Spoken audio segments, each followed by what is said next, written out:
ಸ್ವಾಗತ. ನಾನ್ ಜಗದೀಶ್. ಡಿ.ಕೆ. ಶಿವಕುಮಾರ್ ಮುಖ್ಯಮಂತ್ರಿ ಆದಾಗ್ಲಿಂದ ನನಗೆ ಮಂತ್ರಿ ಸ್ಥಾನ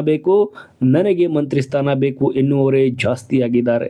ಈಗ ಸಂಪುಟದ 1ನೇ ಲಿಸ್ಟ್ ರೆಡಿ ಆಯಿತು. ಈಗ 2ನೇ ಲಿಸ್ಟ್ ಅಲ್ಲಿ ಯಾರ್ಯಾರಿದ್ದಾರೆ, ಯಾರಿಗೆಲ್ಲ ಚಾನ್ಸ್ ಸಿಗುತ್ತೆ, ಸಿದ್ದರಾಮಯ್ಯ ಆಪ್ತರಿಗೆ ಡಿ.ಕೆ. ಶಿವಕುಮಾರ್ ಬಿಗ್ ಶಾಕ್ ಕೊಡ್ತಾರ ಅನ್ನೋದೇ ಈಗ ಕುತೂಹಲ ಮೂಡಿಸಿರುವಂಥದ್ದು. ಹಾಗಾದ್ರೆ ಯಾರಿಗೆಲ್ಲ 2ನೇ ಪಟ್ಟಿಯಲ್ಲಿ ಚಾನ್ಸ್ ಸಿಕ್ಕಿದೆ ಅನ್ನೋದನ್ನ ನೋಡೋದಾದ್ರೆ ನೋಡಿ, ಕರ್ನಾಟಕದ ಮುಖ್ಯಮಂತ್ರಿ ಡಿ.ಕೆ. ಶಿವಕುಮಾರ್ ನೇತೃತ್ವದ ಸರ್ಕಾರ ಸಂಪುಟ ವಿಸ್ತರಣೆ ಚರ್ಚೆ ಮತ್ತೊಮ್ಮೆ ಜೋರಾಗಿದೆ. ಪರಿಷತ್ ಚುನಾವಣೆ ಮುಗಿಯುತ್ತಿದ್ದಂತೆ ಡಿ.ಕೆ. ಶಿವಕುಮಾರ್ ಸಂಪುಟ ವಿಸ್ತರಣೆ ಫಿಕ್ಸ್ ಎನ್ನಲಾಗ್ತಿದೆ. ಸಂಪುಟದಲ್ಲಿ ಪ್ರಸ್ತುತ 20ಕ್ಕೂ ಹೆಚ್ಚು ಸ್ಥಾನಗಳು ಕೂಡ ಖಾಲಿ ಇರುವಂಥದ್ದು. ಇದೀಗ ಮೊದಲ ಪಟ್ಟಿಯಲ್ಲಿ ಸ್ಥಾನ ಪಡೆಯದವರಿಗೆ 2ನೇ ಪಟ್ಟಿಯಲ್ಲಿ ಅವಕಾಶ ನೀಡುವ ಚಾನ್ಸ್ ಇದೆ.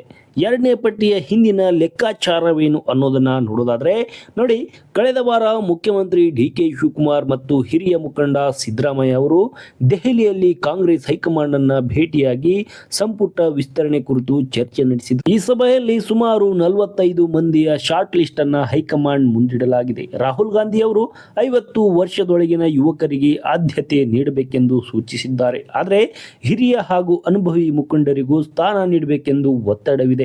ಜೂನ್ 18ರ ಬಳಿಕ ದೆಹಲಿಗೆ ದೌಡು. 2ನೇ ಪಟ್ಟಿಯಲ್ಲಿ ಅಂತಿಮಗೊಳಿಸಲು ಜೂನ್ 18ರ ಬಳಿಕ ಸಿಎಂ ಡಿ.ಕೆ. ಶಿವಕುಮಾರ್ ಮತ್ತು ಸಿದ್ದರಾಮಯ್ಯ ಮತ್ತೊಮ್ಮೆ ದೆಹಲಿಗೆ ತೆರಳಲಿದ್ದಾರೆ. ಅಲ್ಲಿ ಹೈಕಮಾಂಡ್ ನಾಯಕರೊಂದಿಗೆ ಅಂತಿಮ ಹೆಸರುಗಳನ್ನು ನಿರ್ಧರಿಸುವುದು. ಸಂಪುಟದ ಎಲ್ಲ 20 ಸ್ಥಾನಗಳನ್ನು ತುಂಬದೆ ಕೇವಲ 15ರಿಂದ 17 ಸ್ಥಾನಗಳನ್ನು ಭರ್ತಿ ಮಾಡುವ ತಂತ್ರವನ್ನ ಡಿ.ಕೆ. ಶಿವಕುಮಾರ್ ಮುಖ್ಯಮಂತ್ರಿ ರೂಪಿಸಿದ್ದಾರೆ. ಉಳಿದ 3ರಿಂದ 5 ಸ್ಥಾನಗಳನ್ನ ಖಾಲಿ ಇಟ್ಟುಕೊಂಡು ನಂತರದ ದಿನಗಳಲ್ಲಿ ಅಸಮಾಧಾನಿತರನ್ನ ಸಮಾಧಾನ ಪಡಿಸಿಕೊಳ್ಳಲು ಅವಕಾಶ ಮಾಡಿಟ್ಟುಕೊಳ್ಳುವುದು ಅವರ ಯೋಜನೆಯಾಗಿದೆ. ಯಾರಿಗೆಲ್ಲ ಚಾನ್ಸ್ ಸಿಗಬಹುದು ಅನ್ನೋದನ್ನ ನೋಡೋದಾದ್ರೆ ನೋಡಿ, ಆಗ್ಲೇ ಹೇಳಿದಂತೆ ಜಾತಿ ಮತ್ತು ಪ್ರಾದೇಶಿಕ ಸಮೀಕರಣಕ್ಕೆ ಆದ್ಯತೆಯನ್ನ ನೀಡಲಾಗ್ತದೆ. ನಂತರ ಲಿಂಗಾಯತ ಮತ್ತು ಒಬಿಸಿ ಕೋಟಾ ನೋಡಿ, ಉತ್ತರ ಕರ್ನಾಟಕದ ಭಾಗದ ಪ್ರಭಾವಿ ಲಿಂಗಾಯತ ನಾಯಕರು ಹಾಗೂ ಒಬಿಸಿ ಸಮುದಾಯದ ಹಿರಿಯ ಶಾಸಕರಿಗೆ 2ನೇ ಪಟ್ಟಿಯಲ್ಲಿ ಸಚಿವ ಸ್ಥಾನ ಖಚಿತ ಎನ್ನಲಾಗ್ತಿದೆ.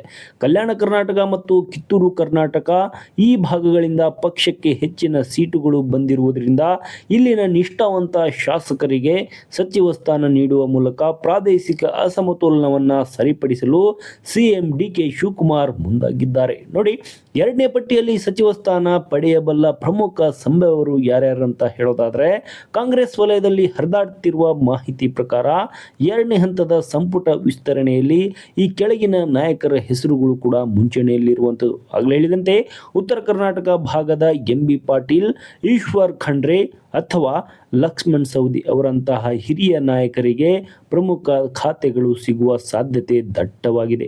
ಹಳೆ ಮೈಸೂರು ಭಾಗದಲ್ಲಿ ಮತ್ತೆ ಡಿ.ಕೆ. ಶಿವಕುಮಾರ್ ಆಪ್ತರಿರುವಂತಹ ವಲಯದಲ್ಲಿ ಕೂಡ ಅವರಿಗೂ ಕೂಡ ಭರ್ಜರಿ ಚಾನ್ಸ್ ಸಿಗುವ ಸಾಧ್ಯತೆ ಇದೆ. ಅದರಲ್ಲಿ ಯಾರ್ಯಾರಿಗೆ ಚಾನ್ಸ್ ಸಿಗುತ್ತೆ ಅನ್ನೋದನ್ನ ನೋಡೋದಾದ್ರೆ ನೋಡಿ, ಸುಬ್ಬಾರೆಡ್ಡಿ ಬಾಗೇಪಲ್ಲಿಯ 3 ಬಾರಿಯ ಶಾಸಕ, ಡಿ.ಕೆ. ಶಿವಕುಮಾರ್ ಅವರ ಆಪ್ತ.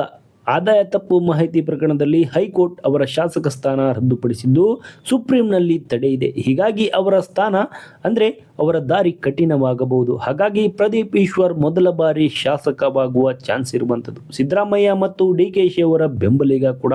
ಬಿಜೆಪಿ ವಿರುದ್ಧ ವಾಗ್ದಾಳಿಯಿಂದಾಗಿ ಸದಾ ಸುದ್ದಿಯಲ್ಲಿರುವಂತಹ ಶಾಸಕ. ಹಾಗಾಗಿ ಇವರಿಗೆ ಚಾನ್ಸ್ ಸಿಗುವ ಸಾಧ್ಯತೆ ಇರುವಂಥದ್ದು. ಇನ್ನು ಬೆಂಗಳೂರು ಗ್ರಾಮಾಂತರದ ಶರತ್ ಬಚ್ಚೇಗೌಡ, ಡಿ.ಕೆ.ಶಿ ಅವರ ಆಪ್ತ, 2 ಬಾರಿ ಶಾಸಕ, ಒಕ್ಕಲಿಗ ಮತ್ತೆ ಸಮುದಾಯದ ಪ್ರಭಾವಿ ಮುಖಂಡ. ಹಾಗಾಗಿ ಇವರಿಗೂ ಕೂಡ ಚಾನ್ಸ್ ಒಲಿಯುವ ಸಾಧ್ಯತೆ ಇರುವಂಥದ್ದು. ಇನ್ನು ಬೆಂಗಳೂರು ನಗರ 4 ಪ್ರಮುಖ ಹೆಸರುಗಳು ನೋಡೋದಾದ್ರೆ, ಜಹೀರ್ ಅಹ್ಮದ್ 5 ಬಾರಿ ಶಾಸಕ, ಮುಸ್ಲಿಂ ಸಮುದಾಯದ ಪ್ರಬಲ ನಾಯಕ. ಆದರೆ ದಾವಣಗೆರೆ ಉಪಚುನಾವಣೆಯಲ್ಲಿ ಕಾಂಗ್ರೆಸ್ ಅಭ್ಯರ್ಥಿ ವಿರುದ್ಧ ಕೆಲಸ ಮಾಡಿ ಆಡಿಯೋ ವೈರಲ್ ಆಗಿರುವುದರಿಂದ ಹೈಕಮಾಂಡ್ ಹಿಂದೇಟು ಹಾಕಿದೆ ಎನ್ನಲಾಗ್ತದೆ. ಹಾಗಾಗಿ ಜಮೀರ್ ಅಹ್ಮದ್ಗೆ ಇನ್ನೊಂದು ಚಾನ್ಸ್ ಸಿಗುತ್ತಾ ಅನ್ನೋದನ್ನ ಕೂಡ ಕಾದು ನೋಡಬೇಕಾಗಿರುವಂಥದ್ದು. ಇನ್ನು ಎಂ.ಎನ್. ಹ್ಯಾರಿಶ್, ಶಾಂತಿನಗರ 4 ಬಾರಿ ಶಾಸಕ, ಮುಸ್ಲಿಂ ಸಮುದಾಯದ ನಾಯಕ, ಡಿ.ಕೆ.ಶಿ ಅವರ ಆಪ್ತ ಕೂಡ.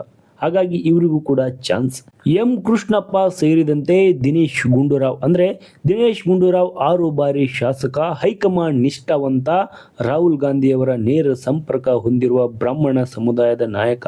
ಇನ್ನು ಮಂಡ್ಯ ಜಿಲ್ಲೆಯಲ್ಲಿ ನೋಡೋದಾದರೆ ಚಲುವರಾಯಸ್ವಾಮಿ ಆಗಿರಬಹುದು ಮತ್ತು PM ನರೇಂದ್ರ ಸ್ವಾಮಿ ಆಗಿರಬಹುದು DKಶಿಗೆ ಆಪ್ತರು. ಇನ್ನು ಮೈಸೂರು ಭಾಗದಲ್ಲಿ ತನ್ವೀರ್ ಶೇಟ್, HC ಮಹದೇವಪ್ಪ. ನೋಡಿ, HC ಮಹದೇವಪ್ಪ 7 ಬಾರಿ ಶಾಸಕ, ದಲಿತ ಬಲ್ಲಗೈ ಸಮುದಾಯದ ಪರಮೋಚ್ಚ ನಾಯಕ, ಸಿದ್ದರಾಮಯ್ಯ ಅವರ ನಿಷ್ಠಾವಂತ ಆಪ್ತ. ಹಾಗಾಗಿ ಇವರಿಗೂ ಕೂಡ ಚಾನ್ಸ್ ಸಿಗುವ ಸಾಧ್ಯತೆ ಇರುವಂಥದ್ದು. ಹಾಸನ ಮತ್ತು ಶಿವಮೊಗ್ಗ ಭಾಗದಲ್ಲಿ ಶಿವಲಿಂಗೇಗೌಡ, ಮಧು ಬಂಗಾರಪ್ಪ, ಸಂಗಮೇಶ್ ಭದ್ರಾವತಿ.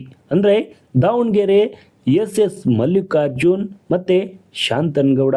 ಇವರು ಕೂಡ ಸ್ವಲ್ಪ ನಿರೀಕ್ಷೆಯನ್ನು ಇಟ್ಟುಕೊಳ್ಳಬಹುದು. ಒಟ್ಟಾರೆಯಾಗಿ 2ನೇ ಸಂಪುಟ ವಿಸ್ತರಣೆಯಲ್ಲಿ ಜಿಲ್ಲಾ ಸಮತೋಲನ, ಜಾತಿ ಸಮೀಕರಣ ಮತ್ತು ಯುವಕರಿಗೆ ಆದ್ಯತೆ ನೀಡುವ ಸಾಧ್ಯತೆ ಇದೆ. ಆದರೆ ಜಹಮೀರ್ ಅಹ್ಮದ್ ಅವರಂತಹ ನಾಯಕರ ಮೇಲಿನ ಆಡಿಯೋ ಪ್ರಕರಣ ಹೈಕಮಾಂಡ್ ನಿರ್ಧಾರವನ್ನು ಬದಲಿಸಬಹುದು. ಸುಬ್ಬಾರೆಡ್ಡಿಯವರ ಕಾನೂನು ತೊಡಕು ಕೂಡ ದೊಡ್ಡ ಅಡ್ಡಿಯಾಗಿರುವಂಥದ್ದು. ಜೂನ್ ಅಂತ್ಯ ವೇಳೆಗೆ 2ನೇ ಪಟ್ಟಿ ಬಹಿರಂಗವಾಗುವ ಸಾಧ್ಯತೆ ಕೂಡ ಇರುವಂಥದ್ದು. ಈ ಮಾಹಿತಿ ಇಷ್ಟವಾಗಿದ್ದರೆ ನಮ್ಮನ್ನು ಸಬ್ಸ್ಕ್ರೈಬ್ ಮಾಡಿ, ಫಾಲೋ ಮಾಡಿ, ಶೇರ್ ಮಾಡಿ, ಸಪೋರ್ಟ್ ಮಾಡಿ. Thank you.